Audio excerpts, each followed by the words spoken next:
Saat yang berharga ini, kita juga dihadapkan pada kenyataan yang sama. Peristiwa yang sedang berlangsung hari-hari ini akan menjadi bagian dari catatan sejarah perjalanan Republik kita, sebagaimana perjuangan kita sejak pra-kemerdekaan. Sebagai bentuk dedikasi kami untuk menjaga kewarasan, untuk menjaga agar warga tidak putus asa terhadap perangai politik kita, dan untuk menjaga impian semua warga negara tentang Indonesia yang lebih mulia. Jika ini dibiarkan terjadi, berarti keberadaan kita menjadi mundur. Kami berharap agar Majelis Hakim MK dapat bekerja dengan independen, penuh martabat dan penghormatan. Bagi kami yang penting bukan siapa yang menang, siapa yang kalah.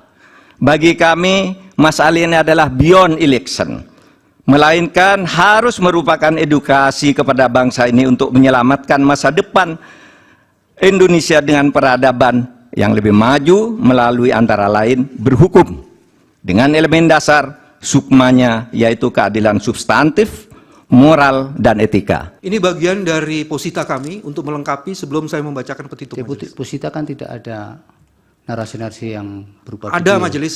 Tadi disebutkan cawe-cawe presiden, ini adalah bentuk lebih lanjutnya. Iya, tapi di dalam narasi-narasi ini tidak muncul video kan. Hanya pokok-pokok permohonan dalam keadaan yang tertulis kan. Ya, ini konfirmasinya ada di video ini, dan kami ingin menjadikan ini bagian dari posita. Tapi saya serahkan majelis hakim. Bagian dari bukti bukan nanti? Sebagiannya bagian dari bukti, tapi tidak seluruhnya nih bagian dari bukti. Ini cuma 3 menit saja majelis.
Assalamualaikum warahmatullahi wabarakatuh.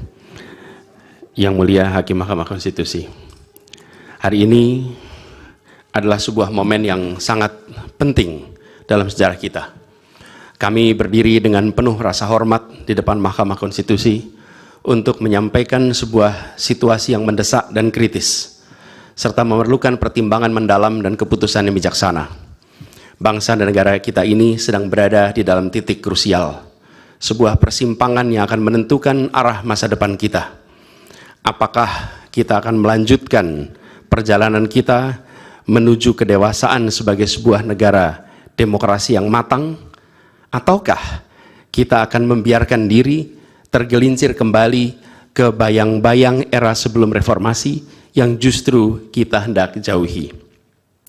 Kita dihadapkan pada pertanyaan-pertanyaan fundamental yang menentukan, apakah Republik Indonesia yang kita cintai ini akan menjadi negara yang menghargai dan memperjuangkan konstitusi sebagai pilar tertinggi demokrasi kita atau rule of law? Apakah kita akan mereduksi konstitusi menjadi sekedar alat untuk pelanggengan kekuasaan tanpa pengawasan, rule by law? Kita harus memutuskan apakah kita akan menjadi negara yang mengakui dan menghormati hak setiap individu untuk menentukan pikiran dan menyuarakan pilihannya secara bebas dan independen yang merupakan esensi dari demokrasi, atau kita justru berpaling dari prinsip tersebut dan memilih di mana suara oligarki diberi prevalensi, mengesampingkan kesejahteraan umum dan mengabaikan kepentingan nasional yang lebih luas. Ini adalah saat di mana kita harus menentukan komitmen kita terhadap nilai-nilai demokrasi, kedaulatan hukum, hak asasi manusia. Ini adalah waktu untuk menunjukkan bahwa Indonesia adalah bangsa yang besar. Bangsa yang besar bukan hanya dalam aspek wilayah, bukan hanya aspek populasi, bukan hanya aspek angka-angka ekonomi, tapi juga bangsa yang besar karena kebijaksanaannya, karena keberaniannya, karena integritasnya di dalam menegakkan demokrasi dan konstitusi. Yang mulia Hakim Mahkamah Konstitusi, sejak zaman pra-kemerdekaan, bangsa dan negara kita telah menapaki berbagai persimpangan krusial yang menentukan arah dan nasib bangsa Indonesia. Tidak semua keputusan-keputusan yang dibuat adalah keputusan yang tepat. Sebagian adalah keputusan yang tidak tepat. Dan itu dicatat di dalam sejarah kita. Semua yang terlibat dicatat sebagai bagian dari perjalanan sejarah Indonesia. Karena itu, saat yang berharga ini, kita juga dihadapkan pada kenyataan yang sama. Peristiwa yang sedang berlangsung hari-hari ini akan menjadi bagian dari catatan sejarah perjalanan Republik kita, sebagaimana perjuangan kita sejak pra-kemerdekaan. Ini adalah saatnya bagi kita di persimpangan yang kritis ini untuk mengambil pelajaran dari sejarah, berdiri dengan keberanian moral dan intelektual untuk menentukan masa depan kita dengan keputusan yang akan memperkuat pondasi demokrasi, memperkuat pondasi keadilan di dalam negara kita. Yang mulia Hakim Mahkamah Konstitusi, kita telah menyaksikan berjalannya satu babak penting dalam demokrasi kita bulan lalu, yaitu proses pemilihan umum yang angka suaranya telah diumumkan secara resmi oleh Komisi Pemilihan Umum. Tapi perlu kami garis bawahi dan kita semua sadari bahwa angka suara tak mutlak menentukan kualitas dari demokrasi. Tak otomatis mencerminkan kualitas secara keseluruhan. Setiap tahapan proses pemilihan, mulai dari persiapan awal hingga pengumuman, haruslah konsisten dengan prinsip-prinsip kebebasan, kejujuran, keadilan. Dan prinsip-prinsip ini bukan formalitas, ini bukan sekedar ada di teks, tapi ini pondasi esensial yang harus dijaga untuk membangun dan memelihara sistem demokrasi yang sehat, yang stabil, dan yang berkelanjutan. Pemilihan umum yang bebas, jujur, adil adalah pilar yang memberi legitimasi kuat pada pemerintahan yang terpilih, yang bisa membawa kepercayaan publik serta memperkuat pondasi institusi pemerintahan. Tanpa itu, legitimasi, kredibilitas dari pemerintah yang terpilih akan diragukan. Lebih jauh lagi, pemilihan yang dijalankan secara bebas, secara jujur dan adil adalah sesungguhnya pengakuan atas hak dasar setiap warga negara dalam menentukan arah dan masa depan negara mereka sendiri. Ini adalah wujud tertinggi dari kedaulatan rakyat, di mana setiap suara dapat disampaikan dan dihitung tanpa tekanan, tanpa ancaman, tanpa iming-iming imbalan. Pertanyaannya, apakah Pilpres 2024 kemarin telah dijalankan secara bebas, jujur, dan adil? Izinkan kami menyampaikan jawabnya, tidak. Yang terjadilah sebaliknya. Dan ini terpampang secara nyata di hadapan kita semua. Kita menyaksikan dengan keprihatinan mendalam serangkaian penyimpangan yang telah mencoreng integritas proses demokrasi kita. Mulai dari awalnya, independensi yang seharusnya menjadi pilar utama dalam penyelenggaraan pemilu telah tergerus akibat intervensi kekuasaan yang tidak seharusnya terjadi. Di antara penyimpangan yang kita saksikan adalah penggunaan institusi negara untuk memenangkan salah satu calon yang secara eksplisit tidak memenuhi kriteria yang ditetapkan. Terdapat pula praktek yang meresahkan, di mana aparat daerah mengalami tekanan, bahkan diberikan imbalan untuk mempengaruhi arah pilihan politik, serta penyalahgunaan bantuan-bantuan dari negara, bantuan sosial yang sejatinya diperuntukkan untuk kesejahteraan rakyat, malah dijadikan sebagai alat transaksional untuk memenangkan salah satu calon. Bahkan intervensi ini sempat merambah hingga pemimpin Mahkamah Konstitusi. Ketika pemimpin Mahkamah Konstitusi yang seharusnya berperan sebagai jenderal benteng pertahanan terakhir menegakkan prinsip-prinsip demokrasi terancam oleh intervensi, maka pondasi negara kita, pondasi demokrasi kita berada dalam bahaya yang nyata. Lebih jauh lagi, Skala penyimpangan ini tidak pernah kita lihat sebelumnya, Yang Mulia. Kita pernah menyaksikan penyimpangan seperti ini di skala yang kecil, pilkada, populasi kecil, tapi dalam skala yang amat besar dan lintas sektor baru kali ini kita semua menyaksikan. Karena itulah nanti izinkan kami nanti melalui tim hukum nasional dan Timnas Amin akan menyampaikan seluruh argumen dan bukti-buktinya atas penyimpangan dan pelanggaran kepada Yang Mulia Majelis Hakim Mahkamah Konstitusi ini. Kami, Waktunya 2 menit lagi. Yang Mulia Hakim Mahkamah Konstitusi yang kami hormati, kami muliakan. Apa yang kita saksikan ini bukanlah peristiwa biasa. Ini adalah titik klimaks dari sebuah proses yang panjang. Penggerogotan atas demokrasi, di mana praktek-praktek intervensi dan ketaatan pada tata kelola pemerintahan secara pelan-pelan tergerus. Oleh karena itu, Yang Mulia Hakim Mahkamah Konstitusi, di hadapan Yang Mulia, kini terbentang satu momen paling krusial dalam perjalanan demokrasi kita. Di pundak Yang Mulia terpikul tanggung jawab yang amat besar untuk menentukan arah masa depan demokrasi kita. Apakah kita akan melangkah dalam persimpangan jalan ini menjadi sebuah republik dengan rule of law atau rule by law? Demokrasi yang makin matang atau kemunduran yang sulit untuk diluruskan di tahun-tahun ke depan? Bila kita tidak melakukan koreksi saat ini, maka akan menjadi preseden ke depan di setiap pemilihan di berbagai tingkat. Bila kita tidak melakukan koreksi, maka praktek yang terjadi kemarin akan dianggap sebagai kenormalan dan menjadi kebiasaan, lalu menjadi budaya, dan akhirnya menjadi karakter bangsa. Yang Mulia Majelis Hakim Mahkamah Konstitusi, dengan rasa hormat dan penuh harap, mohon peristiwa ini jangan dibiarkan melewat tanpa dikoreksi. Rakyat Indonesia menunggu dengan penuh perhatian, dan kami titipkan semua ini kepada Mahkamah Konstitusi yang berani, independen, untuk menegakkan keadilan dengan penuh pertimbangan. Kami mendukung Yang Mulia untuk tidak membiarkan demokrasi ini terkikis oleh kepentingan kekuasaan yang sempit, tidak membiarkan cita-cita reformasi yang telah lama diperjuangkan menjadi sia-sia. Tindakan dan keputusan Mahkamah Konstitusi terkait dengan jadwal pemilihan kepala daerah serentak serta keputusan penghapusan pasal pencemaran nama baik telah memberikan kepada kami harapan bahwa independensi, keberanian, ketegasan dalam menegakkan keadilan hadir kembali di Mahkamah Konstitusi ini.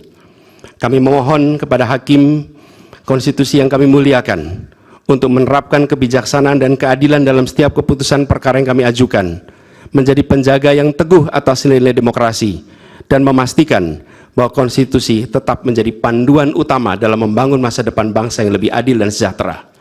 Semoga sejarah mencatat dan menjadi saksi atas dedikasi dan komitmen yang mulia untuk mempertahankan integritas dan martabat demokrasi dan konstitusi kita. Kepada Hakim Mahkamah Konstitusi yang kami muliakan, harapan besar dan tinggi itu kami titipkan. Terima kasih. Assalamualaikum warahmatullahi wabarakatuh. Assalamualaikum warahmatullahi wabarakatuh. Selamat siang, salam sejahtera untuk kita semua. Yang sangat saya muliakan Ketua Majelis dan seluruh anggota, termohon, pihak terkait, Bawaslu, dan teman-teman saya dari pemohon.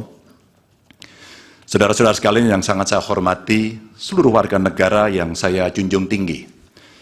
79 tahun lalu, para bapak bangsa memproklamasikan kemerdekaan negara kita dengan keyakinan bahwa menjadi bangsa merdeka adalah jalan untuk mewujudkan semua bentuk kebaikan bagi kehidupan seluruh warga di negeri kepulauan ini. Sekarang kita berada dalam keprihatinan besar. Semua kepala yang berpikir kritis di antara kita, yang peduli pada kehidupan negara dan bangsa yang bermartabat, sedang mempertanyakan apakah negara ini bisa setia pada cita-cita luhur yang melandasi kelahirannya. Negara ini lahir dengan visi untuk menjunjung kemanusiaan, kesetaraan, dan keadilan. Dan setiap negara dengan visi mulia semacam itu niscaya menghendaki kepemimpinan yang sanggup menomorsatukan kepentingan dan kesejahteraan warga di atas kepentingan pribadi mereka yang berkuasa. Kita telah menjadi saksi bahwa pada satu titik dalam perjalanan bangsa ini, seluruh warga negara pernah dipersatukan oleh semangat yang sama untuk melakukan reformasi. Untuk apa? Untuk memperjuangkan hal yang sangat esensial bagi kehidupan berbangsa dan bernegara, untuk mengkoreksi pemerintahan yang saat itu kita anggap melenceng, membelenggu kebebasan warga, menebar ketakutan, dan menjauhkan negara ini dari cita-cita luhurnya. Dan kita tahu bahwa reformasi bukanlah sesuatu yang kita dapatkan cuma-cuma. Saudara-saudara kita, kerabat kita, dan sahabat kita menjadi korban, dan kita harus rela kehilangan mereka selamanya.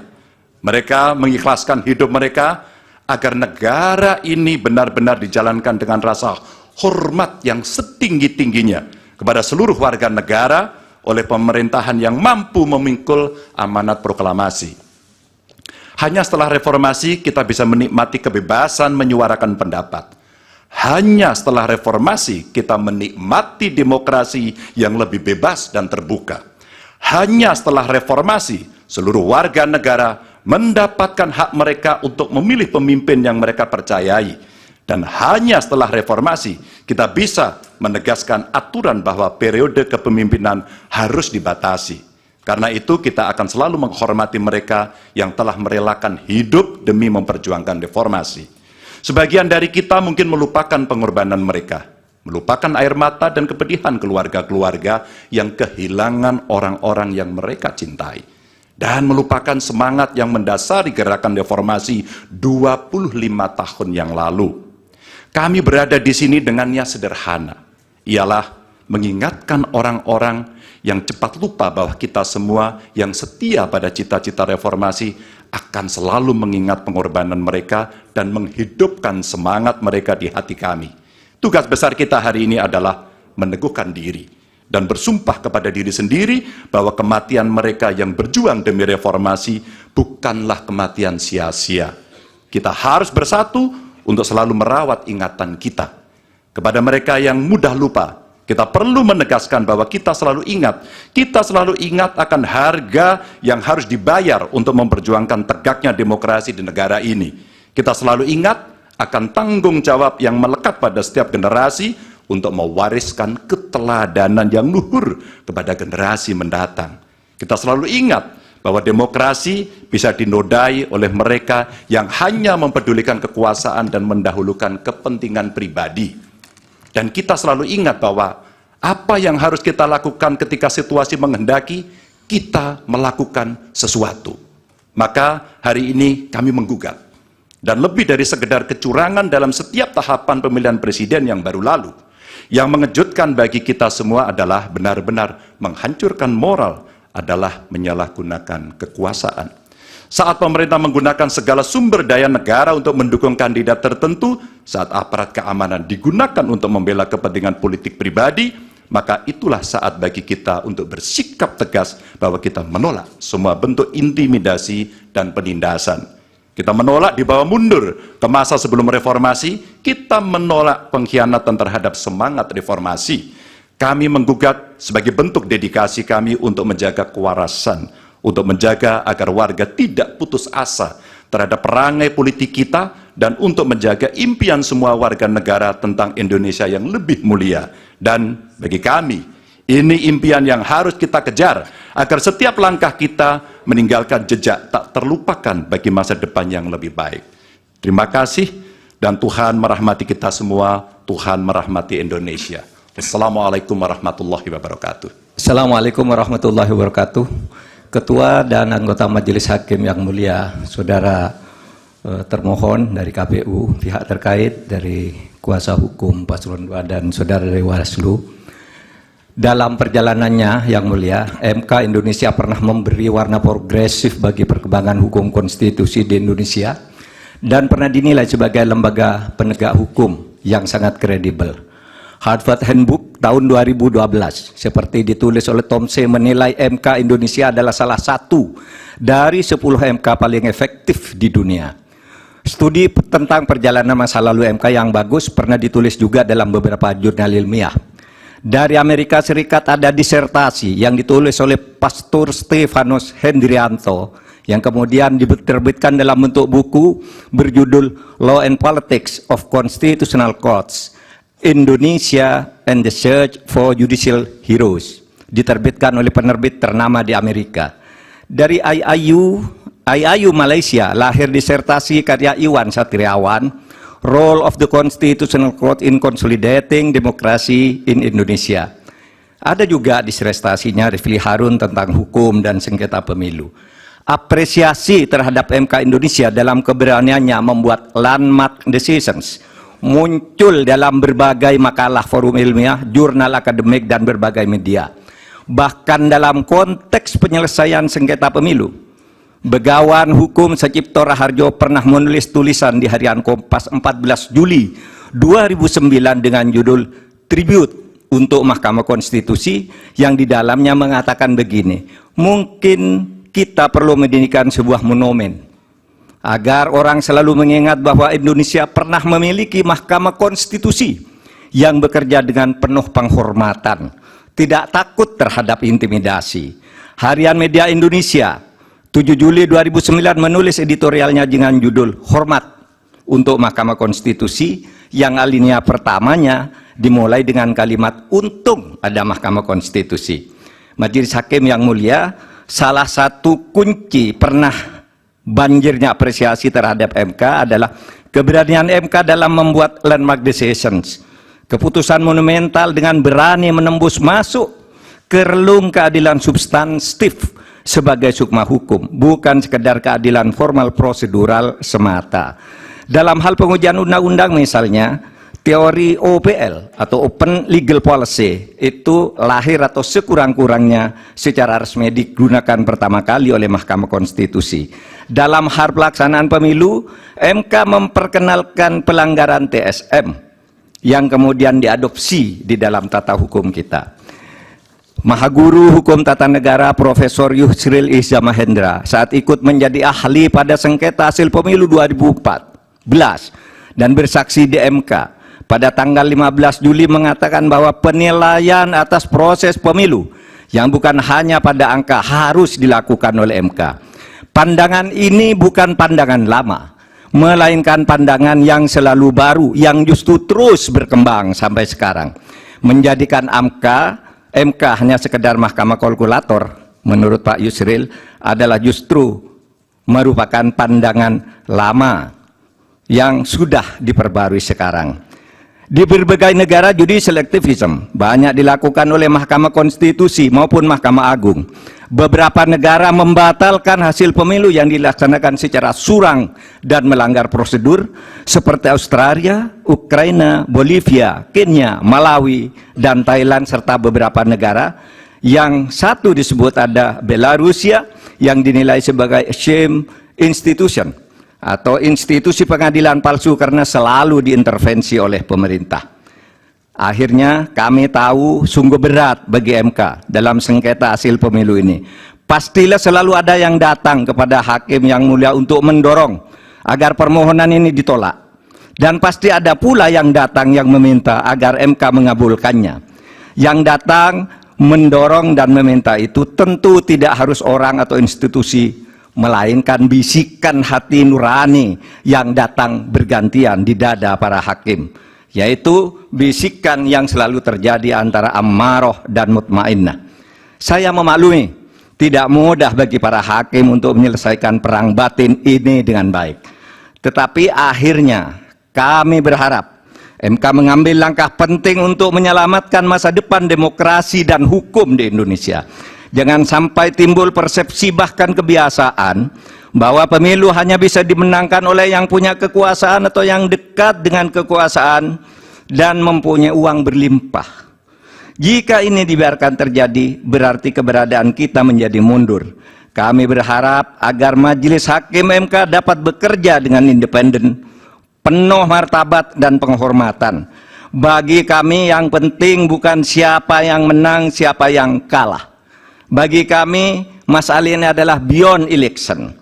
melainkan harus merupakan edukasi kepada bangsa ini untuk menyelamatkan masa depan Indonesia dengan peradaban yang lebih maju melalui antara lain berhukum dengan elemen dasar sukmanya, yaitu keadilan substantif, moral, dan etika. Terima kasih Yang Mulia. Assalamualaikum warahmatullahi wabarakatuh. Berdasarkan pada pertimbangan hukum Mahkamah dalam putusan nomor 55 tahun 2019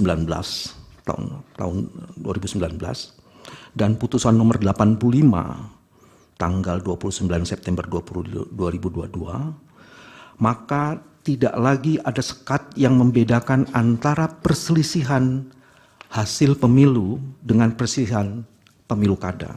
Itu ada di halaman 6 resume kami. Pada dasarnya, di halaman 7 sekarang, praktek beracara di Mahkamah Konstitusi dan Mahkamah Agung serta di negara-negara di dunia mempunyai dan memperlihatkan dasar fundamental yang paradigmatik sama. Mahkamah Konstitusi mempunyai otoritas untuk menegakkan keadilan, bukan sekedar penegakan hukum, menegakkan hak konstitusional dan hak asasi manusia, serta menjamin dilakukannya safeguard of democracy. Bukan sekedar sengketa hasil suara. Oleh karena itu, Mahkamah Konstitusi dipastikan akan membatalkan hasil proses pemilihan yang didapatkan dari penyalahgunaan kewenangan presiden, kekuasaan dan penyelenggara pemilu, serta pelanggaran dan kecurangan yang berat dan akut dalam proses penyelenggaraan pemilu dan pilpres. Hal ini dapat dikonfirmasi, yaitu antara lain: 1. Pertama, Mahkamah Konstitusi Austria. Pada tahun 2016, Mahkamah Konstitusi Austria telah membatalkan terpilihnya Alexander van der Bellen sebagai presiden karena terbukti melakukan kecurangan, yaitu dengan melakukan pengiriman surat melalui pos yang dilakukan oleh orang-orang Alexander, sehingga ada manipulasi yang cukup tinggi di situ. Kedua, Mahkamah Agung Kenya tahun 2017.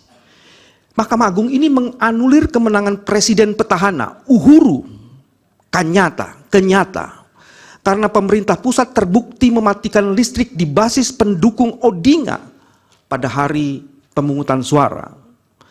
Ketiga, Mahkamah Agung Maladewa. Mahkamah Agung ini membatalkan hasil pemilu karena ada 5.623 orang tidak memiliki hak pilih, diantaranya orang yang meninggal, pemilih di bawah umur, dan pemilih yang menggunakan identitas palsu, tapi mereka justru bisa ikut pemilu. Keempat, Mahkamah Agung Ukraina. Mahkamah ini memutus diadakannya pemilu ulang karena terbukti pemerintah Ukraina melakukan intervensi dalam proses pemilu.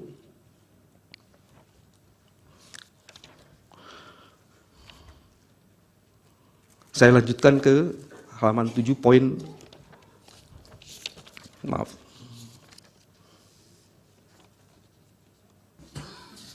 Bisa langsung kedudukan hukum, Pak Bambang. Ya, saya masuk di pokok permohonan.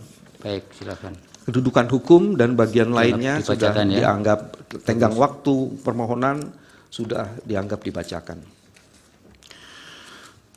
Alasan permohonan pembatalan hasil pemilihan disampaikan atas dasar terjadinya rangkaian pelanggaran terukur dan pelanggaran-pelanggaran yang secara kualitatif menguntungkan pasangan calon 02, namun sebaliknya merugikan pemohon. Hasil pemilu berdasarkan rekapitulasi yang ditetapkan oleh KPU melalui SK KPU dikemukakan urutan perolehan suara. Tidak kami bacakan. Hasil perhitungan suara untuk 02 di atas diperoleh dengan cara yang melanggar azas pemilu dan prinsip penyelenggaraan pemilu bebas, jujur, dan adil. 3 azas itu dilanggar secara serius oleh mesin kekuasaan, mulai dari pelibatan lembaga kepresidenan, dukungan Presiden Joko Widodo, pelumpuhan independensi penyelenggara pemilu, manipulasi aturan persyaratan pencalonan, pengerahan aparatur negara, dan penyalahgunaan anggaran negara atau bansos yang disalahgunakan untuk menggerakkan mesin pemenangan paslon 02 yang calon wakil presidennya secara jelas adalah anak kandung dari Presiden Joko Widodo. Fakta hukum bahwa dukungan Presiden Joko Widodo dapat dimaknai sebagai manifestasi dari sikap dan perilaku patronasi yang mensugesti peran para menteri di kabinetnya untuk memberikan dukungan terbuka dan di sebagiannya bahkan ikut terlibat secara intensif di dalam kampanye untuk mendukung putranya sebagai calon wakil presiden. Patronasi presiden tersebut mensugesti menteri kabinet dan menggerakkan dan mengaitkan program-program kementerian yang ditujukan untuk menarik dukungan dari pemilih agar memilih pasangan calon presiden dan wakil presiden di mana anaknya presiden menjadi calon wakil presiden. Dan tindakan di atas adalah pelanggaran atas pemilu dan prinsip penyelenggaraan pemilu. Kesemuanya dapat dikualifikasi dan dikategori sebagai election fraud, tindak kecurangan dan pelanggaran pemilu. Dukungan Presiden Jokowi merupakan berupa penggelontoran dan pengalokasian sejumlah dana dengan tujuan pemenangan paslon 02 bisa dikualifikasi sebagai pork barrel politics. Tindakan Presiden Joko Widodo itu dapat dikualifikasi sebagai penyimpangan dana insentif negara untuk publik yang digunakan sebagai transaksi politik pemilu dan ditujukan untuk mempengaruhi pemilih. Tindakan tidak netral Presiden Joko Widodo telah terbukti menguntungkan calon tertentu dengan melonjaknya suara paslon 02 secara drastis setelah melalui operasi pengerahan sumber daya negara. Sebelum Agustus 2023, Prabowo Subianto menurut survei berkisar di angka 24,6% Oktober 2023. Di saat dipasangkan dengan putar Presiden Joko Widodo, suara pasangan tersebut naik di atas 30% dan melejit sampai di angka 51,8% pada bulan Februari 2024 sebelum pemungutan suara. Dengan menyandingkan survei, ada di capture, dengan menyandingkan survei antara sebelum dan sesudah adanya intervensi kekuasaan, terdapat kenaikan tidak wajar sebesar 34% hanya dalam kurun waktu 5 bulan terhitung sejak Oktober 2023 sampai dengan Februari 2024. Ini sesuatu yang sangat luar biasa, menunjukkan ada intensi kecurangan yang dahsyat. Pelanggaran berupa pelibatan lembaga kepresidenan untuk kepentingan paslon 02 nampak dan terbukti dari kampanye terselubung oleh Presiden Jokowi dalam berbagai kunjungannya. Ini nanti akan kami jelaskan di bagian lain. Yang disertai dengan pembagian bansos di provinsi yang menjadi area operasi adalah wilayah di mana Prabowo Subianto ternyata memperoleh suara rendah pada pemilu 2014 dan 2019. Dengan sasaran pemilih diperkirakan 27 juta. Ini juga nanti akan kami jelaskan captionnya. Tapi sebagai informasi, itu di daerah yang paling bawah itu adalah kunjungan Pak Joko Widodo, yang paling bawah di Jawa Tengah, ada 1, 2, 3, 4, lebih dari 15. Dan di daerah-daerah itu, bansosnya luar biasa, intervensi terhadap aparaturnya juga luar biasa, dan kenaikan perolehan angka paslon 02 juga luar biasa. Jadi berdasarkan riset ini dapat ditentukan bahwa intervensi bansos, penggunaan aparat negara itu mempengaruhi peningkatan suara. Nanti PPT-nya ini dibagi untuk hakim dan juga untuk para pihak ya Pak? Ya, kami akan serahkan semuanya setelah presentasi ini. Baik. Di halaman selanjutnya majelis, halaman 13, itu juga hasil survei Pak Prabowo beberapa tahun. Coba tolong jelaskan. Di situ ada kenaikan-kenaikan yang luar biasa. Setelah kunjungan dari Pak Jokowi ke beberapa tempat, di beberapa daerah, kalau kita mencoba mengkategorisir angka Pak Prabowo di 2014 di 2019 dan di 2024, di mana intervensi kekuasaan itu terjadi, maka terjadi lonjakan yang luar biasa sekali. Sayang, kecil sekali ya. Majelis saya tidak baca yang di depan. Saya mau kasih contoh angka, mohon maaf, oke, tolong dibesarkan lagi. Kepulauan Talaut, Sulawesi Utara. Di tahun 2014, pencapaian Pak Prabowo hanya 21,91%. Di tahun 2019 jeblok menjadi 9,0%. Tapi di tahun 2024 menjadi 75,39%, itu artinya incredible. Terjadi penaikan 66,38%. Dan kami meyakini angka itu terjadi bukan karena kehebatan pemilih dalam memilih calon terbaiknya, tapi ada intervensi yang luar biasa terhadap bansos, dari bansos, kunjungan-kunjungan, dan sebagian aparatur, serta the oath of the president's man. Itu yang terjadi dan kami yakini. Kami lanjutkan, majelis. Saya masuk ke halaman 14 sekarang. Terjadi pengkhianatan terhadap konstitusi dan pelanggaran azas bebas, jujur, dan adil. KPU atau termohon secara sengaja menerima pencalonan pasangan calon di nomor urut 2 secara tidak sah dan melanggar hukum. Meskipun mengetahui usia putra presiden pada saat mendaftar berdasarkan peraturan KPU nomor 19 tahun 2023 tentang pencalonan peserta pemilihan umum atau PKPU 19 tahun 2023 tidak memenuhi syarat. Proses pendaftaran Gibran tidak sah karena komisioner KPU menerima dan memverifikasi berkas pendaftaran calon Gibran tanpa lebih dulu merevisi PKPU 19 tahun 2023.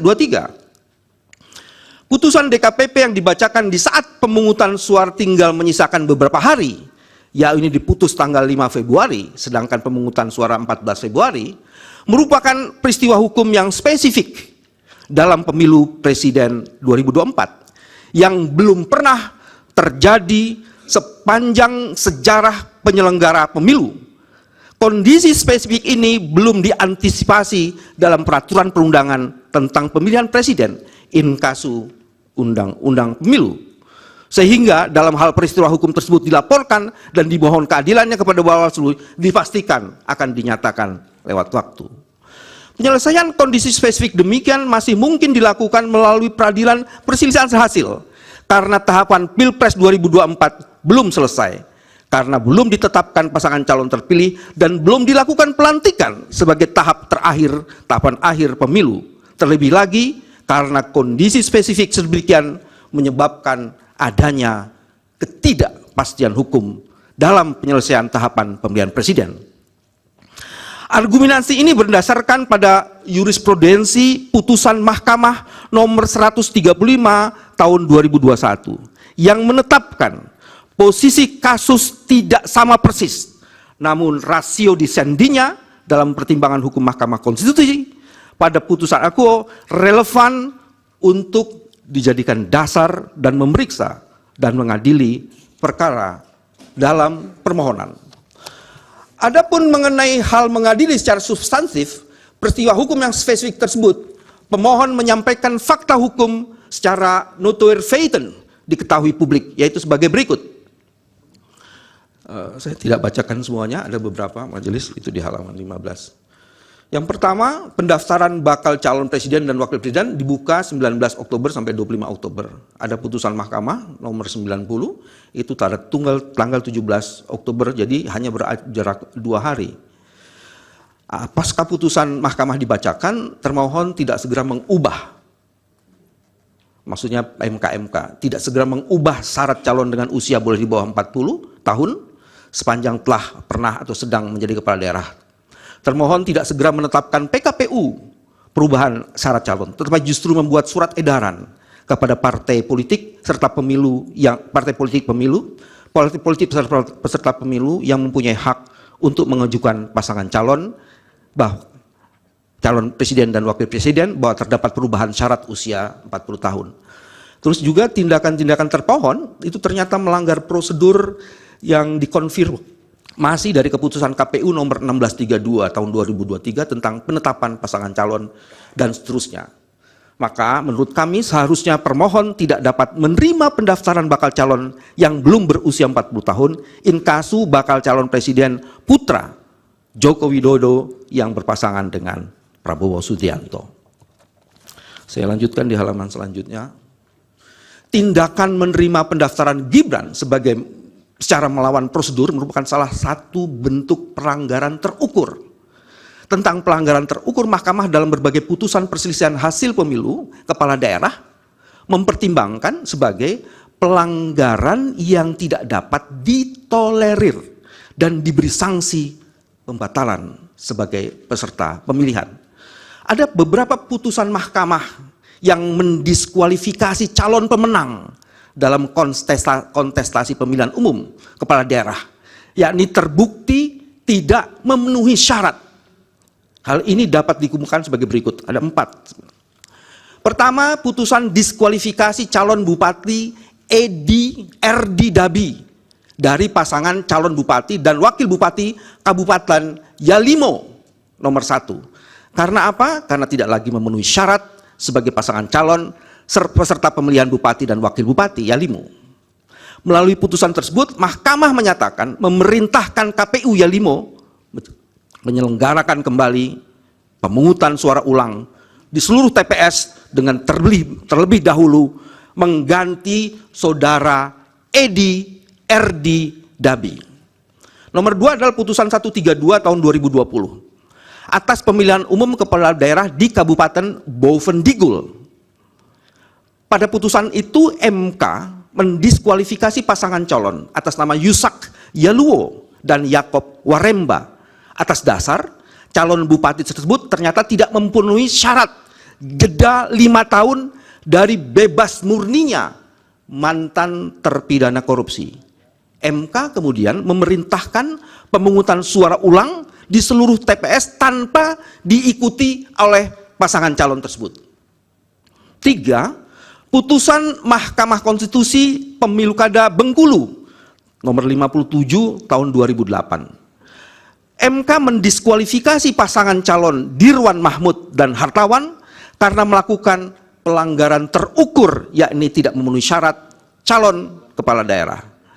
Sama halnya dengan putusan Pilkada Kota Tebing Tinggi nomor 12 tahun 2010, MK pun mendiskualifikasi pasangan calon karena melakukan pelanggaran terukur, yakni tidak memenuhi syarat calon.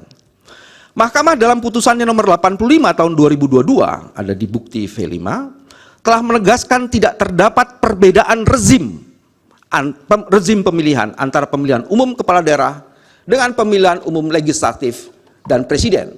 Sehingga adalah tepat menurut kami jika MK memutuskan diskualifikasi Gibran karena adanya kondisi spesifik yang sama dengan perkara-perkara sengketa pemilu kada yang tadi disebutkan di atas. Oleh karena paslon 02 terbukti melakukan pelanggaran terukur, tidak memenuhi syarat calon dan didiskualifikasi, maka agar hak konstitusional pemilih yang telah mencoblos paslon 02 tersebut tidak hilang dan hangus sia-sia, maka beralasan hukum untuk memberikan kesempatan ulang kepada para pemilih tersebut menggunakan hak pilihnya dengan benar melalui pemungutan suara ulang. Pemohon memohon kepada MK agar memerintahkan termohon untuk melakukan PSU yang hanya diikuti oleh pasangan calon yang tidak melakukan pelanggaran terukur dan spesifik tadi. Dalam hal ini mohon dan pasangan calon nomor urut 3. Bagian yang lainnya, lumpuhnya independensi penyelenggara pemilu karena intervensi kekuasaan. Lumpuhnya independensi penyelenggara pemilu yang terjadi saat ini merupakan bagian dari skenario Presiden Joko Widodo untuk melanggengkan kekuasaannya. Tindakan ini dimulai saat Presiden Joko Widodo menunjuk dan mengangkat tim seleksi KPU dan Bawaslu pada tahun 2021. Presiden Joko Widodo telah melanggar ketentuan pasal Akuo, pasalnya ada di poin B, saya tidak sebutkan, dengan memilih dan mengangkat anggota tim seleksi KPU dan Bawaslu yang komposisinya 4 orang ternyata unsur pemerintah, yaitu Yudi Ardiantoro, Kantor Kepala Staf Presiden, Bahtiar, Kementerian Dalam Negeri, Edward Omar Syarif Hirej, Wakil Menteri Hukum dan HAM, dan Pungki Indarti, Komisi Kepolisian Nasional. Berangkat dari seleksi bermasalah, praktek curang dan pembelian pemilu oleh termohon, antara lain, saya lanjutkan di halaman selanjutnya, kecurangan dan pelanggaran oleh termohon saat verifikasi partai politik. Jadi termohon melakukan kecurangan pada saat verifikasi faktual dengan memerintahkan penyelenggara pemilu di tingkat provinsi hingga kabupaten kota untuk memanipulasi hasil verifikasi dengan tujuan untuk meloloskan partai politik tertentu menjadi peserta pemilu 2024. Kasus-kasus manipulasi verifikasi partai politik calon ini bahkan sudah disidangkan oleh DKPP. Ditemukan hubungan khusus dan personal antara Ketua KPU Hasyim Asyari dengan Ketua Umum Partai Politik Republik 1, Hasnaini, sebagai salah satu partai calon peserta pemilu. Hubungan khusus itu terungkap di dalam persidangan DKPP, dan Ketua KPU Hasyim Asyari atas perbuatan tersebut dijatuhkan sanksi peringatan keras terakhir oleh DKPP. Termohon bertindak tidak netral saat menerima pendaftaran dan menetapkan Gibran Raka Buming Raka sebagai calon wakil presiden karena syarat usianya tidak memenuhi 40 tahun. Bagaimana dengan Bawaslu? Tindakan tidak netral juga dilakukan oleh Bawaslu. Bawaslu tidak memproses secara profesional tindakan wakil menteri desa yang mengumpulkan orang untuk menggalang dukungan kepada calon pasangan Prabowo Gibran, sampai dengan perbuatan jajaran Menteri Pertahanan yang memanfaatkan fasilitas Kementerian Pertahanan untuk mengkampanyekan Prabowo Gibran. Nanti buktinya kami akan serahkan dan detailnya. Ini tindakan-tindakan. Ada beberapa tindakan yang lainnya adalah poin ketiga di halaman 18. Bawaslu juga melakukan pelanggaran netralitas dengan tidak melakukan pengawasan aktif berupa identifikasi, strip penelitian, dugaan pelanggaran termohon. Karena meloloskan Gibran Raka Buming Raka sebagai calon presiden, calon wakil presiden, sebagai temuan pelanggaran pemilu. Padahal hal demikian merupakan tugas Bawaslu. Apalagi di dalam salah satu cross eksaminasi di DKPP, ternyata belum ada berita acara yang dikonfirmasi oleh Bawaslu tentang proses pendaftaran itu. Dan ada tindakan yang tidak bertanggung jawab dari Bawaslu mengenai hal itu. Saya akan lanjutkan lagi di poin selanjutnya. Langsung di halaman 20 atau 21. Soal nepotisme paslon 02 menggunakan lembaga kepresidenan. Nepotisme paslon 02 dengan menggunakan lembaga kepresidenan bukan sesuatu yang kebetulan dan terjadi begitu saja. Nepotisme ini terjadi sebagai dampak ikutan dari ambisi Presiden Jokowi untuk melanggengkan kekuasaannya. Nanti akan ada flowchart yang akan menjelaskan itu. Oh ya, majelis, ini ada flowchart yang kami jelaskan. Saya akan singkat saja, tidak membacakan, jadi saya publik mengetahui karena ini fakta noto. Pertama kali akan menambah periode masa jabatan presiden. Instrumennya amandemen Undang-Undang Dasar 1945 oleh pembantu Jokowi. Itu terjadi mulai Maret 22. Dan ada pengarahan aparatur desa untuk 3 kali masa jabatan presiden. Ini gagal. Usaha yang kedua adalah memperpanjang masa jabatan. Ada instrumen dan framing yang berkali dilakukan melalui media, melalui wacana dari para menterinya. Itu November 2022. Jadi setelah Maret Upaya yang pertama gagal, masuk upaya yang kedua. Ini pun melakukan kegagalan. Dan kita sekarang sedang dalam periode ketiga, menentukan presiden berikutnya. Inilah yang dilakukan oleh Presiden Jokowi.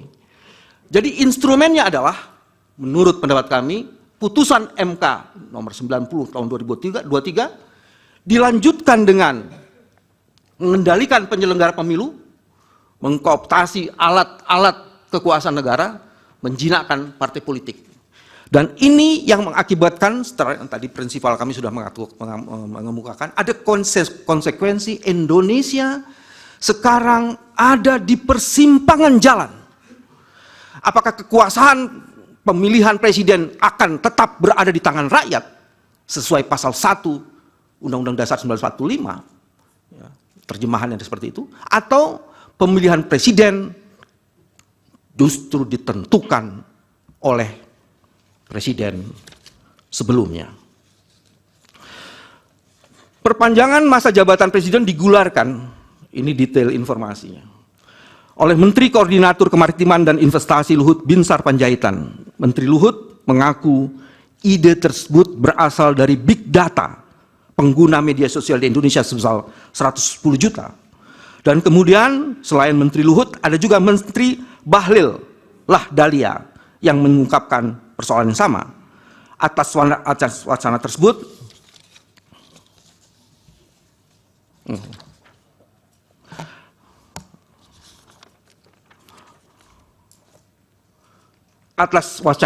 terlihat perbedaan sikap Presiden Jokowi yang awalnya seakan-akan menolak wacana dimaksud, pernyataan di 2019, tapi kemudian menyatakan hal demikian sebagai bagian dari demokrasi.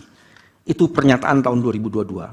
Sikap inkonsistensi ini menunjukkan adanya motif yang sungguh sangat terang benderang dari Presiden Jokowi untuk melanggengkan kekuasaannya.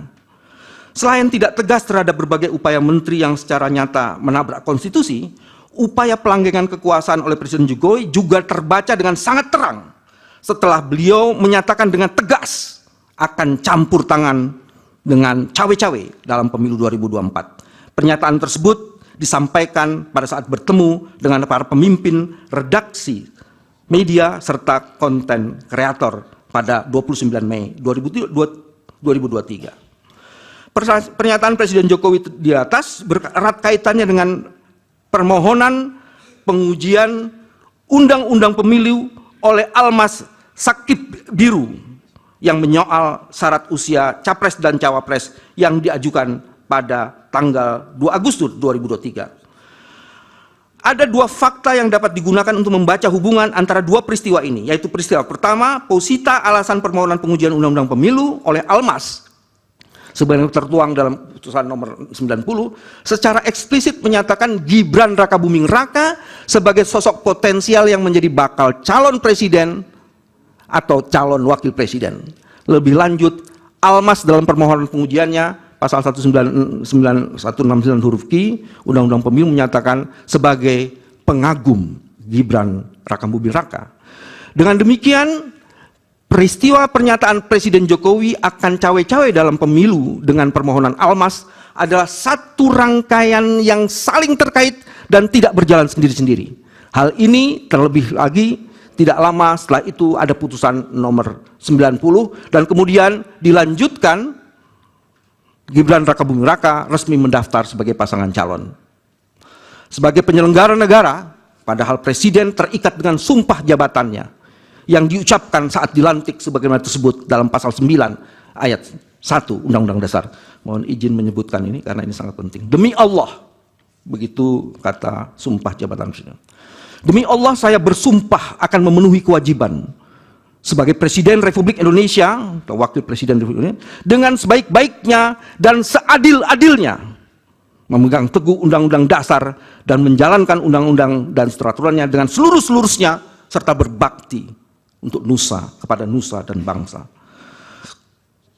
Frasa bersumpah akan memenuhi kewajibannya dengan sebaik-baiknya dan seadil-adilnya mengandung arti bahwa Presiden harus berada di atas dan untuk semua kelompok dan golongan.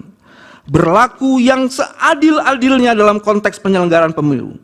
harus dimaknai bahwa presiden akan bertindak netral, tidak memihak, serta tidak bertindak untuk menguntungkan salah satu pasangan calon atau merugikan pasangan calon lainnya.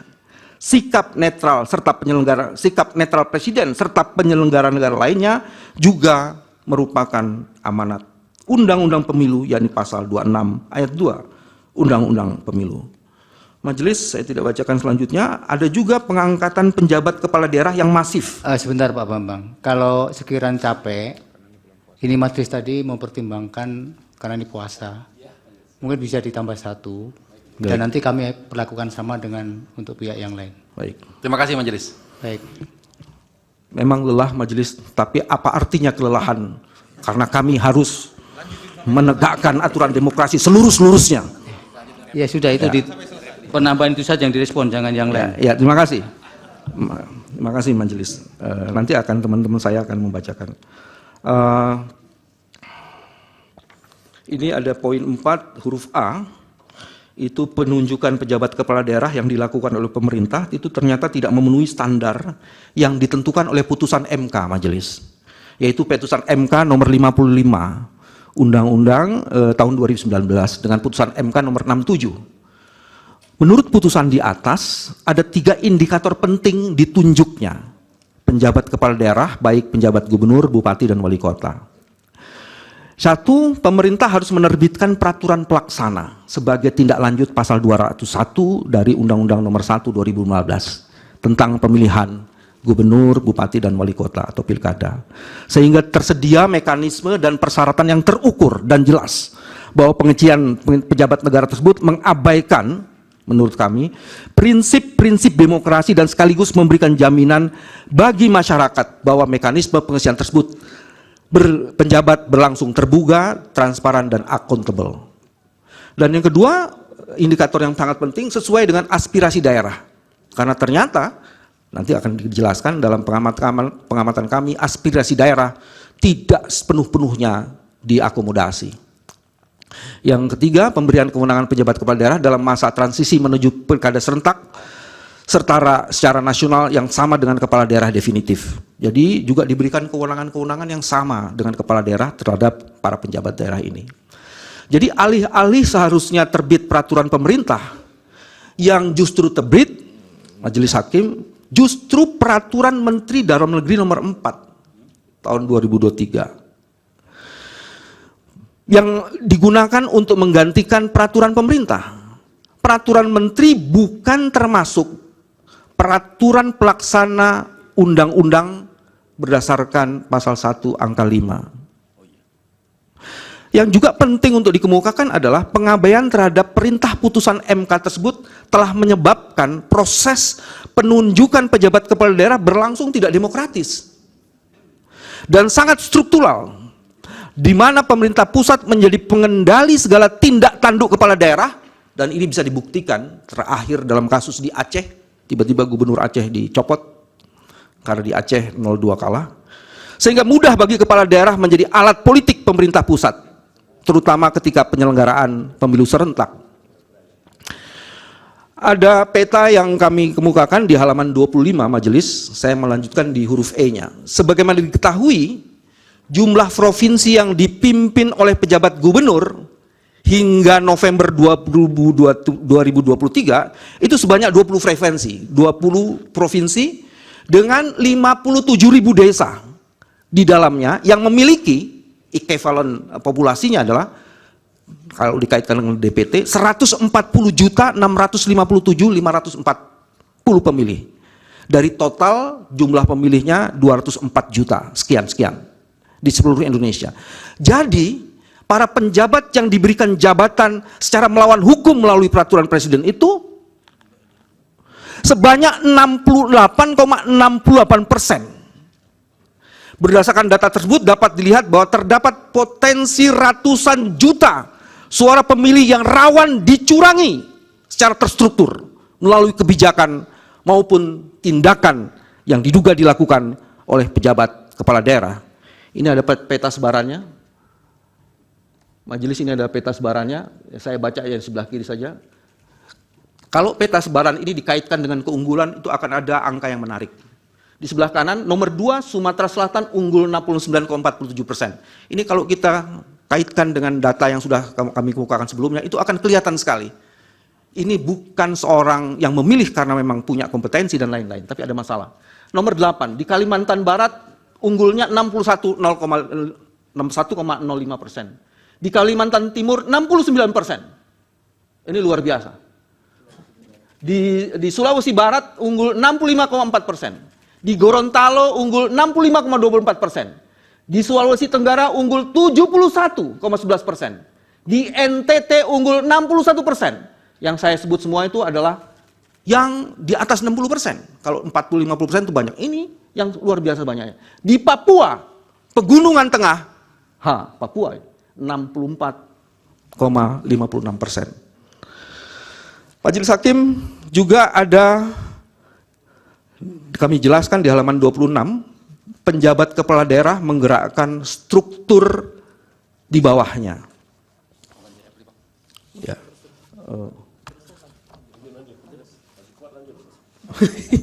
Saya lanjutkan, mohon maaf. Ya, saya tidak bacakan bagian ini, saya lanjutkan keterlibatan aparat negara untuk memenangkan paslon 02. Majelis, ini ada hal yang menarik yang perlu dikemukakan. Awalnya, Presiden menyalahgunakan fasilitas negara yang menyatakan bahwa dirinya mendapatkan informasi dari komunitas intelijen mengenai surveillance partai politik.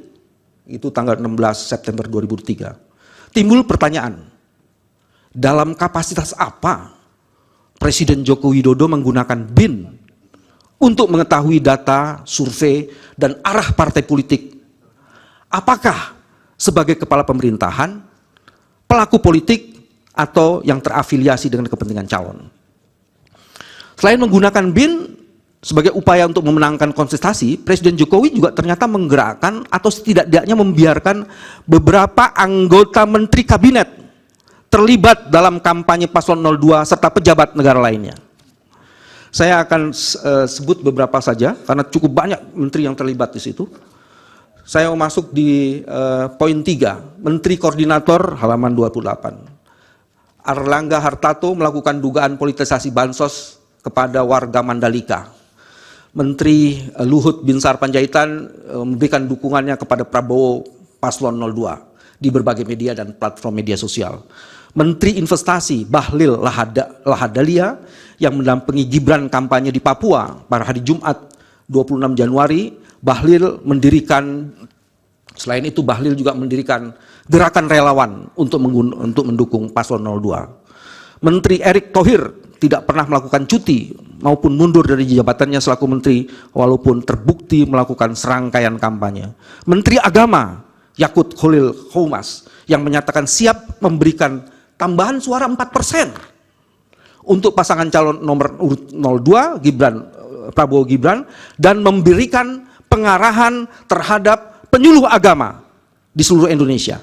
Menteri Pertanian Amran Sulaiman, dia diduga mengerahkan bimbingan teknis ke berbagai daerah untuk menggalang dukungan. Menteri Komunikasi yang juga Ketua Umum Projo Budi Aryastiadi menggalang dukungan 02. Menteri Perindustrian juga melakukan penggalangan. Wakil Menteri Agraria Yuli Antoni pada media sosial pribadinya mempolitisasi program pemerintah dengan membagikan sertifikat PTSL dan wakaf kepada masyarakat dengan memberikan dukungan selamat Prabowo Gibran. Begitupun dengan pejabat-pejabat lainnya. Saya lanjut ke halaman 29, itu ada pengerahan kepala desa majelis. Di situ detail sekali, saya akan baca salah satunya saja. Kepala desa memiliki nilai tawar yang sangat tinggi untuk memengaruhi pilihan masyarakat karena mengelola dana desa dan berbagai program sentral lainnya. Pemerintah ternyata telah menganggarkan dana sebesar 70 triliun pada tahun 2023, APBN 2023. Berdasarkan data Menteri Keuangan, jumlah tersebut meningkat 3,0% dibandingkan dengan Outlook 2022 sebesar 67,9%. Jumlah dana desa dianggarkan tersebut setara dengan 2,28%, artinya target belanjanya sekitar 3,061 triliun. Dana tersebut lalu akan dibagi rata sehingga setiap desa bisa mendapatkan 1 miliar per tahun.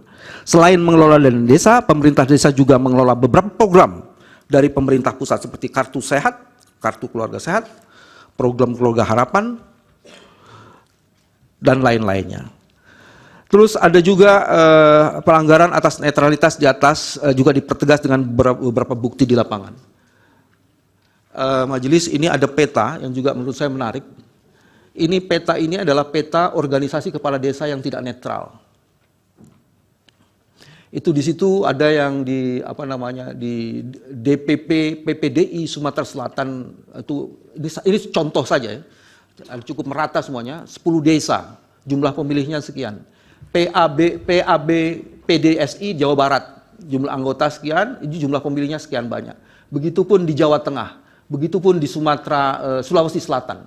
Jadi ada begitu banyak. Sementara itu semuanya ini, kepala desa ini nanti berkaitan dengan bantuan sosial dan lain-lainnya. Waktunya masih 30 menit lagi. Ya, setelah bagian saya nanti gantian ya. Ini bagian.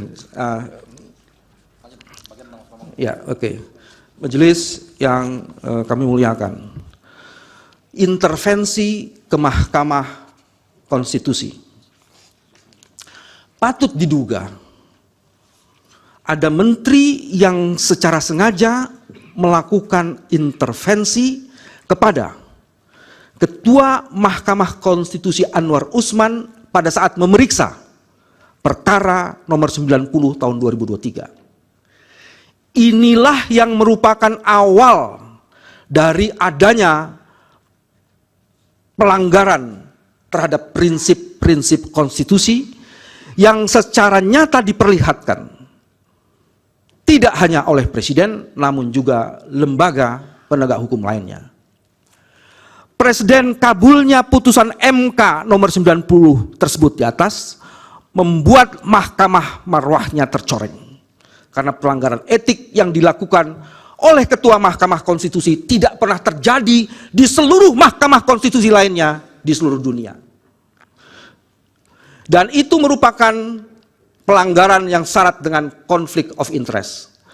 Hal ini terkonfirmasi dengan putusan Majelis Kehormatan Mahkamah Konstitusi nomor 2 MK L 11 2023 yang menyatakan Anwar Usman dalam memeriksa dan mengabulkan perkara dimaksud terbukti melanggar etik karena adanya konflik kepentingan.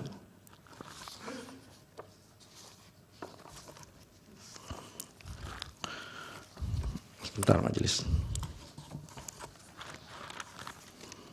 Ada tulisan yang sudah saya siapkan. Oke, saya lanjutkan saja. Ini yang penting bagian ini majelis soal penyalahgunaan bansos. Mohon peta soal bansosnya disiapkan. Penyalahgunaan bansos dengan melanggar Undang-Undang APBN dan dampaknya bagi perolehan suara pasangan calon. Pelaksanaan Pilpres 2024 juga diwarnai kecurangan dalam skala yang masif yang melanggar konstitusional, yang melanggar prinsip-prinsip konstitusional, yaitu prinsip-prinsip konstitusi, yaitu pemilu yang jujur dan adil. Terbukti dari kebijakan Presiden mempermainkan anggaran negara untuk menggelontorkan bansos secara jor-joran dengan, dalam tanda petik, membeli suara pemilih bagi kepentingan elektoral pasangan 02 yang notabene adalah anaknya sendiri, dalam hal ini wakil presiden, calon wakil presiden. Kebijakan ini dalam prakteknya melibatkan struktur pemerintahan dari atas sampai ke bawah. Pada level puncak kekuasaan, praktek curang ini diperankan langsung oleh Presiden Joko Widodo dengan membagikan bansos di setiap kunjungannya ke daerah-daerah sambil melakukan kampanye terselubung. Di setiap kunjungan ke daerah sembari kampanye terselubung itu, sementara di level kementerian penyaluran bansos melibatkan kementerian yang menterinya berasal dari partai pendukung paslon 02 dan sama sekali tidak melibatkan Kementerian Sosial yang seharusnya membidangi penganggaran dan penyaluran bansos. Perilaku tak beradab dalam tanda petik membeli suara pemilih tersebut diawali dengan niat jahat dan perencanaan matang.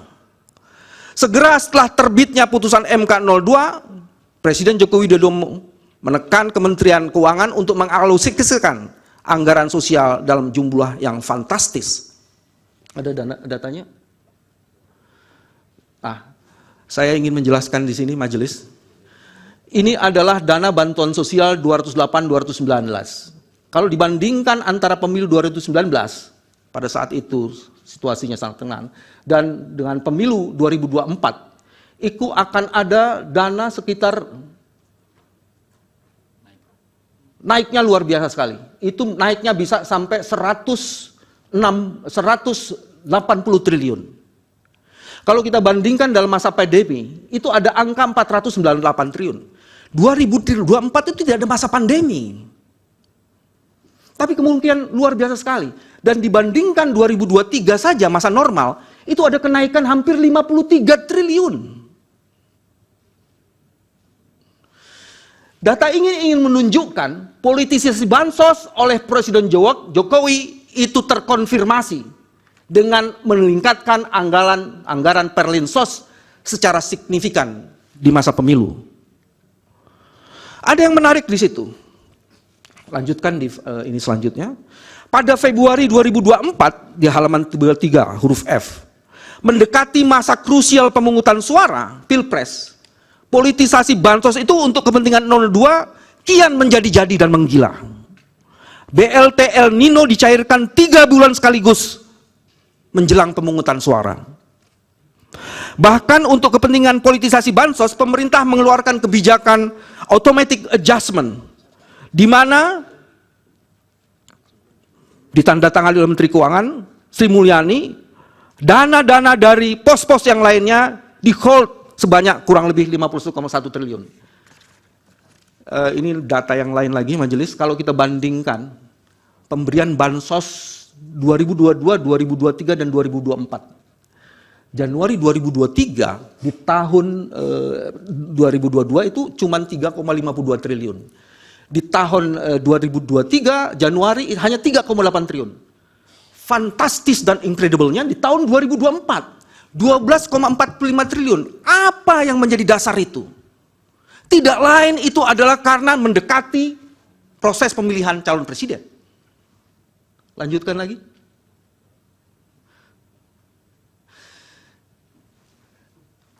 Ada peneliti yang membuat penelitian sangat baik yang berkaitan dengan pork barrel politics. Ini dibuat oleh Arujo 2021 penelitiannya, ditulisnya, penyalahgunaan sumber daya negara oleh politisi seperti bansos dan dalam hal ini presiden serta BLT itu ternyata digunakan meraup suara dalam pemilu. Dan ini terbukti efektif di 5 negara termasuk Indonesia. Ini adalah studi. Dari sini bisa kelihatan sekali penerimaan bansos itu. Jadi seluruh penerimaan bansos itu ternyata kalau dikonfirmasi dan di-overlay dengan perolehan suara calon akan terbukti di sini. Dan ini dibenarkan oleh survei. Jadi ada survei di Indonesia yang membenarkan seperti ini. Penerimaan bansos sebanyak 69% itu ternyata mereka yang memilih Prabowo Gibran. Ini faktanya. Ada ini lain? Ini juga menarik, majelis. Politisasi bansos ini oleh Presiden Jokowi ternyata mendongkrak secara tidak wajar perolehan suara Prabowo Gibran. Saya masuk di ujung saja majelis, itu dari 3 sebelah kanan ya. Agustus 2023 itu majelis. Pertama ada putusan MK, dilanjutkan kemudian ada Pak Jokowi menyatakan kampanye secara aktif dan bagi-bagi bansos. Kemudian di Desember 2023, tadi di Agustus 2023, itu statement Pak Jokowi, Presiden boleh kampanye dan memihak.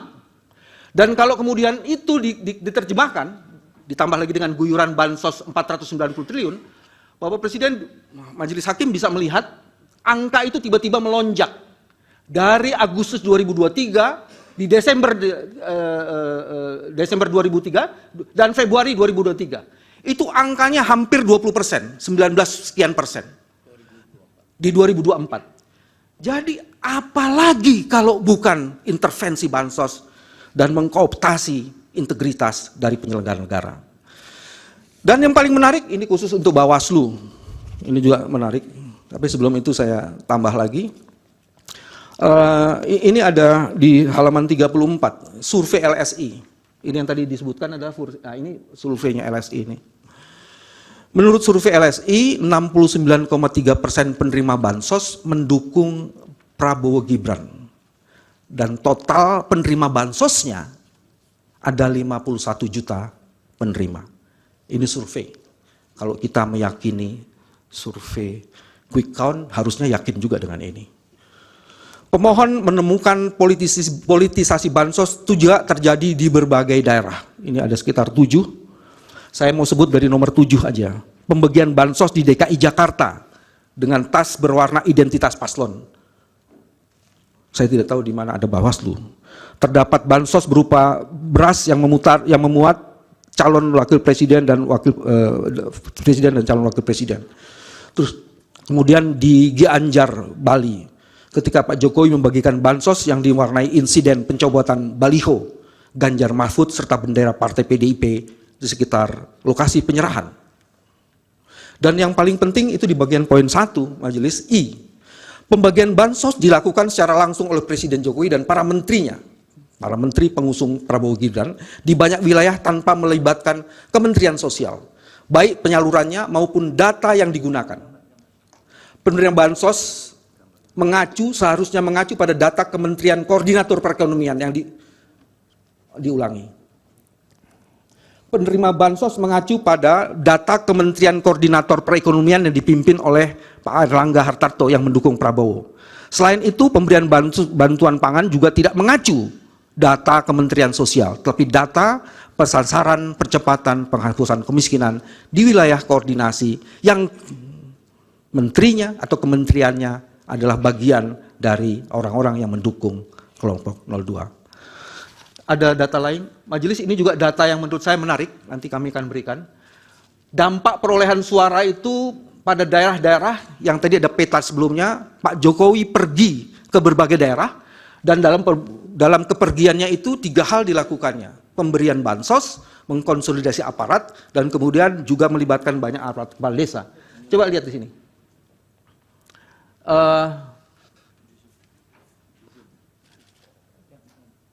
Ya, yang ini tadi oke. Tadi saya sudah jelaskan, saya jelaskan lagi. Coba saya mau cari data yang ini saja. Yang 45% Gianyar. Ini basis dari Pak Prabowo tahun 2014. Itu perolehan suaranya di Gianyar, itu nomor 2 dari Mentawai, itu 22%. Di tahun 2019 hanya 3%. Tapi kemudian di tahun 2024 49%. How come? Jelaskan. Kalau tidak ada kecurangan melalui bansos, tidak akan mungkin terjadi angka seperti ini. Apakah ini ya hasil yang mau dipakai sebagai proses untuk memeriksa perkara seperti ini? Nah, ini yang menarik. Ada lagi data yang lain? Dilanjutkan. Yang ini. Nah, ini adalah hasil survei dari Litbang Kompas yang kami sertakan.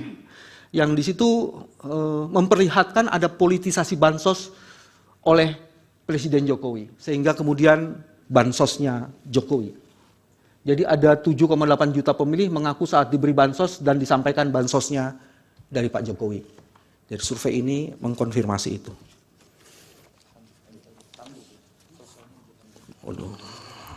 Baik, saya lanjutkan, tinggal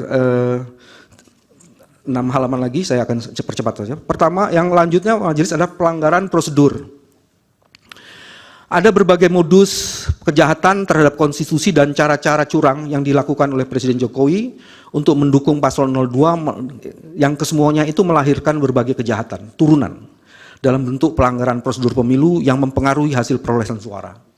Setidaknya ada 8 Majelis. Ada manipulasi DPT, ada surat suara yang tercoblos pada pasangan calon nomor urut 2, ada pengurangan suara pemohon, ada politik uang, ada yang mencoblos lebih dari 1 kali, ada TPS janggal, ada anak-anak ikut mencoblos, Dan ada juga kecurangan termohon yang dilakukan melalui sistem IT.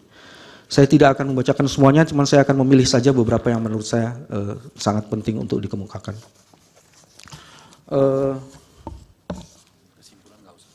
Oke.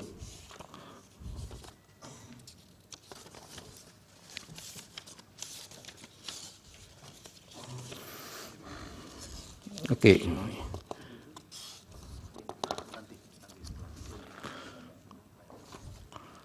Saya bisa dikasih dokumen lainnya kalau di sini ada yang hilang. Itu halaman 32. Ya, ada halaman 32. Ini halaman 32. Oh iya. Oke. Ya. Saya akan lanjutkan majelis. Manipulasi DPT ini menarik untuk dikemukakan, itu di halaman 35 majelis. Ditemukan beberapa DPT janggal. KPU menyatakan bahwa kejanggalan dalam DPT katanya dikarenakan salah input sebanyak 502.564 pada Juli 2023 di Jawa Tengah. DPT janggal yang diduga manipulasi tersebut meliputi adanya pemilih di bawah 17 tahun sebanyak 61.040. Ada pemilih yang berusia, ini fantastis majelis, ada pemilih yang berusia 1030 tahun dan pemilih berusia di atas 100 tahun itu ada sebanyak 1.363. Temuan data pemilih berupa nama orang yang hanya terdiri dari satu huruf, namanya cuma satu huruf, dan ada dua huruf, itu sebanyak 55 orang, dan ada juga pemilih yang dianggap janggal, seperti RT yang angkanya 0, RW yang angkanya 0, kemudian identitas RT, RW, dan TPS, itu ada sekian banyak. Yang paling menarik adalah di poin kedua majelis, itu surat suara yang tercoblos pada pasangan calon nomor urut 2. Ya. Bawaslu, ini harus diapresiasi Bawaslu. Bawaslu mengungkap data dugaan pelanggaran pemilu di Kuala Lumpur, Malaysia, di mana ada 23.000 suara, 23.000 surat yang dikirim via pos, ternyata sudah dicoblos. Bukan tercoblos maksudnya, dicoblos. Selain itu terdapat 82.000 alamat yang tidak jelas untuk pengiriman surat suara. Selain itu juga ada pengurangan suara calon dan ada politik uang. Ada mencoblos lebih dari satu kali. Ini yang juga menarik sebenarnya TPS janggal. Sejumlah TPS itu di halaman 37, poin 6. Sejumlah TPS dilaporkan janggal karena tidak terdaftar sebelumnya seperti yang terjadi di Sleman DIJ dalam keputusan KPU Sleman 02 tentang penetapan jumlah tempat suara pemungutan data tahun 2024. Jumlah TPS di Kelurahan Purwomartani Kecamatan Kalasan Kabupaten Sleman berjumlah lebih dari 105. Namun setelah dicek dalam laman KPU ternyata bahwa jumlah TPS di Kelurahan Purwomartani Kecamatan Kalasan Kabupaten Sleman DIJ itu berjumlah lebih dari 105. Nomor TPS-nya cuma lebih terlihat aneh. Begitupun dengan anak-anak ikut mencoblos. Kecurangan termohon juga dilakukan melalui sistem IT, majelis. Saya akan membacakan sedikit saja dalam sistem IT ini. Sistem IT KPU yang di dalamnya ada Sirekap menjadi contoh terbaik untuk mengonfirmasi sekaligus menyimpulkan kecurangan dan pelanggaran pemilu yang dilakukan oleh KPU. Sirekap yang pada awalnya didesain untuk mengontrol rekapitulasi manual, justru malah digunakan sebagai sarana kecurangan dan mendelegitimasi serta upaya-upaya framing lainnya terhadap upaya penegakan prinsip penyelenggaraan pemilu dalam pelaksanaan rekapitulasi hasil penghitungan perolehan suara yang jujur, terbuka, akuntabel, efisien, efektif, dan aksesibel. Sirekap semula hendak dijadikan instrumen untuk mengontrol rekapitulasi manual. Karena itu ada majelis yang namanya Sirekap mobile apps yang dimiliki oleh ketua KPPS yang digunakan untuk merekam data autentik dokumen hasil yang merupakan hasil penghitungan suara di TPS, sehingga seharusnya menjadi dokumen yang reliable yang dapat dipertanggungjawabkan. Nah, ada yang menarik itu di poin D majelis. Ditemukan adanya salah satu fitur yang tiba-tiba muncul kendati sebelumnya tidak pernah ada di dalam mobil apps Sirekap yang dimiliki KPPS yang memegang back end apps. 4 hari sebelum pencoblosan, tanggal 10 Februari, tiba-tiba ada muncul fitur bypass login dan security, sehingga ada pihak yang dapat mengubah value atau angka dalam dokumen C hasil. Karena source code dapat diubah.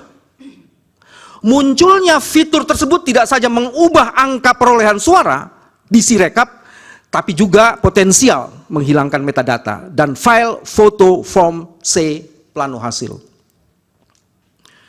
Yang selanjutnya adalah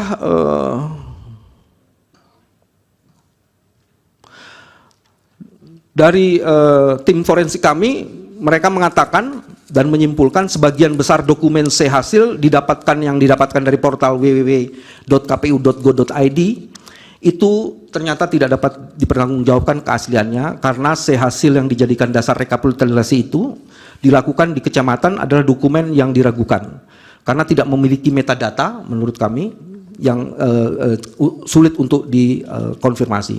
Legitimasi perolehan selanjutnya tidak bisa, itu sebabnya legitimasi terhadap perolehan selanjutnya tidak bisa dipertanggungjawabkan. Oke. Majelis Hakim, saya ingin membacakan petitum. Sebelum itu ini adalah rangkuman video yang kami sampaikan bagian dari posita kami. Silakan. Telah mengintimidasi berbagai pihak untuk melancarkan niatnya.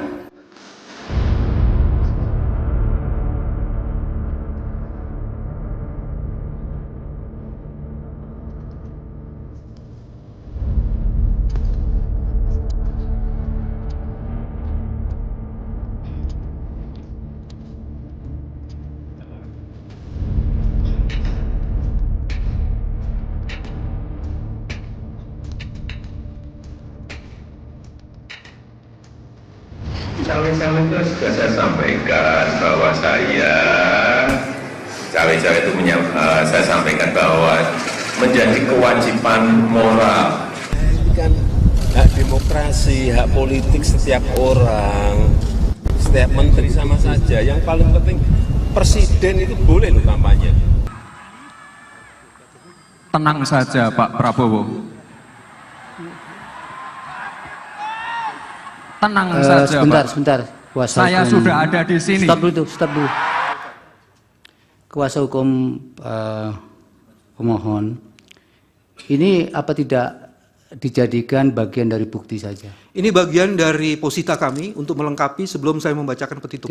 Posita kan tidak ada narasi-narasi yang berupa ada video. majelis. Tadi disebutkan cawe-cawe presiden, ini adalah bentuk lebih lanjutnya. Iya, tapi di dalam narasi-narasi ini tidak muncul video kan? Hanya pokok-pokok permohonan dalam keadaan yang tertulis kan? Ya, ini konfirmasinya ada di video ini dan kami ingin menjadikan ini bagian dari posita. Tapi saya serahkan majelis hakim. Bagian dari bukti bukan nanti? Sebagiannya bagian dari bukti, tapi tidak seluruhnya nih bagian dari bukti. Ini cuma 3 menit saja majelis. Mohon dilanjutkan. Ya, silakan.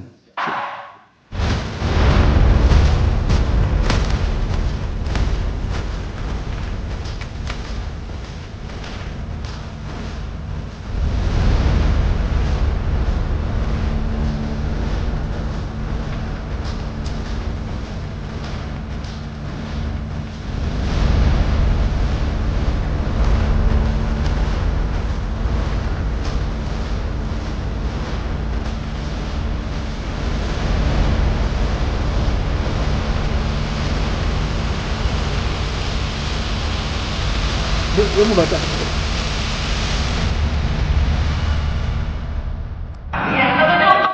Cukup. Majelis izinkan menutup permohonan kami dengan 3 catatan.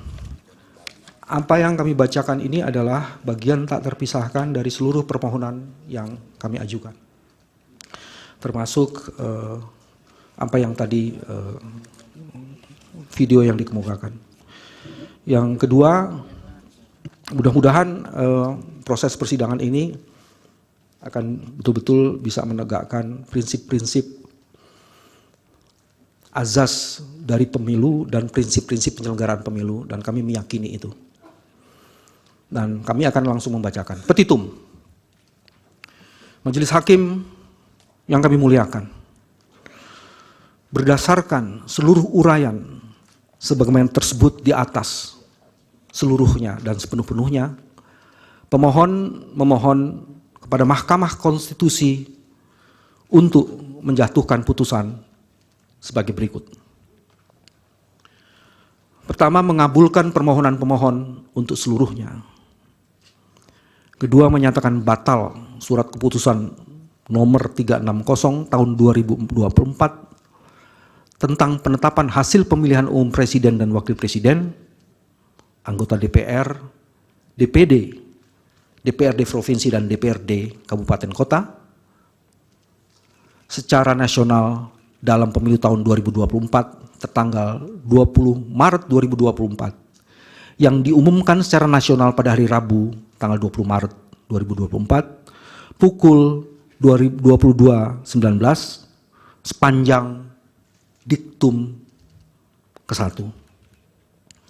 Ketiga, menyatakan diskualifikasi pasangan calon presiden dan wakil presiden nomor urut 2 atas nama Haji Prabowo Subianto dan Gibran Rakabuming Raka sebagai peserta pemilihan umum presiden dan wakil presiden Republik Indonesia tahun 2024. Keempat, menyatakan batal keputusan Komisi Pemilihan Umum Republik Indonesia nomor 1632 tentang penetapan pasangan calon peserta pemilihan umum presiden dan wakil presiden Republik Indonesia tahun 2023 tertanggal 13 November 2023 dan juga keputusan Komisi Pemilihan Umum Republik Indonesia nomor 1644 tentang penetapan nomor urut pasangan calon peserta pemilihan umum presiden dan wakil presiden Republik Indonesia tahun 2023 tertanggal 14 November 2023 sepanjang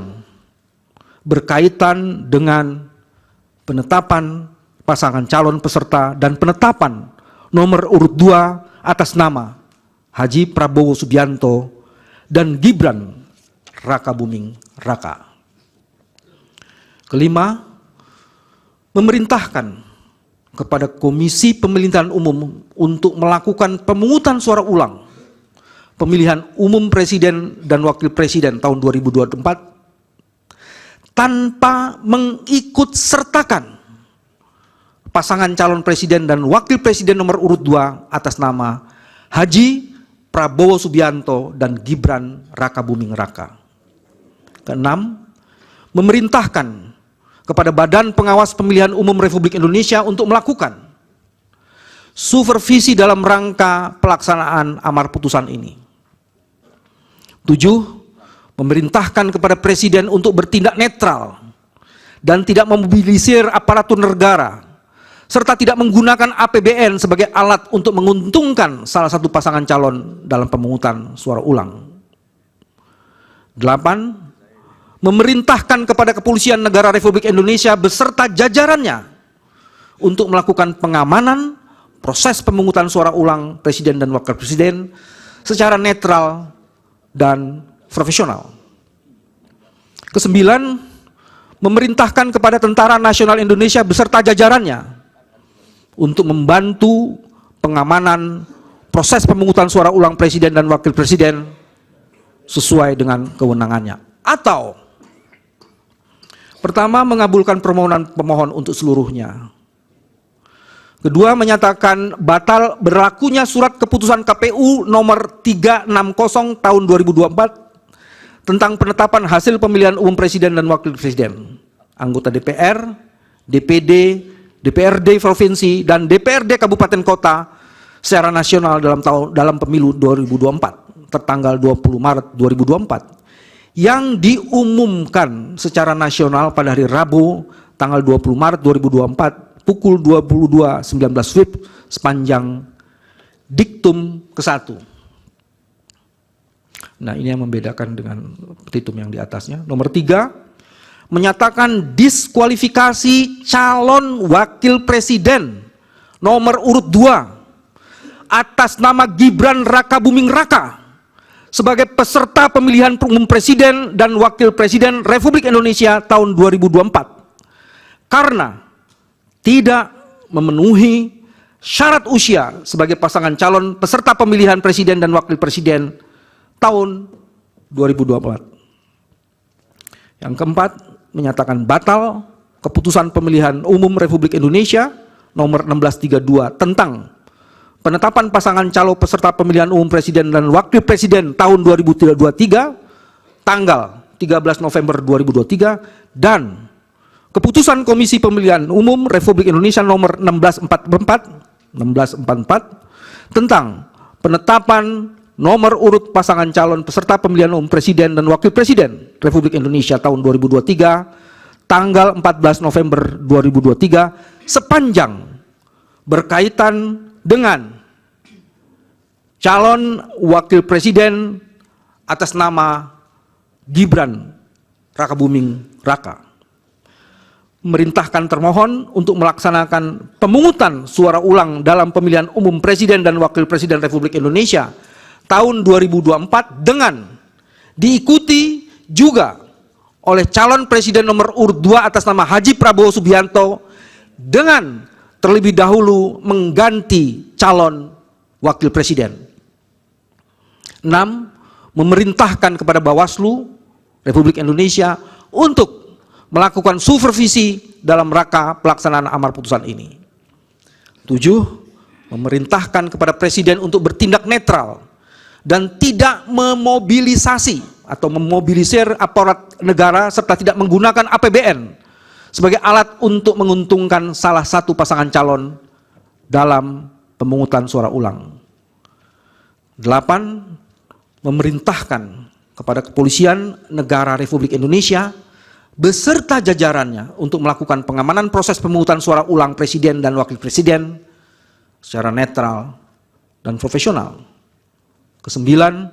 Memerintahkan kepada Tentara Nasional Republik Indonesia, Tentara Nasional Indonesia, beserta jajarannya untuk membantu pengamanan proses pemungutan suara ulang presiden dan wakil presiden sesuai dengan kewenangannya.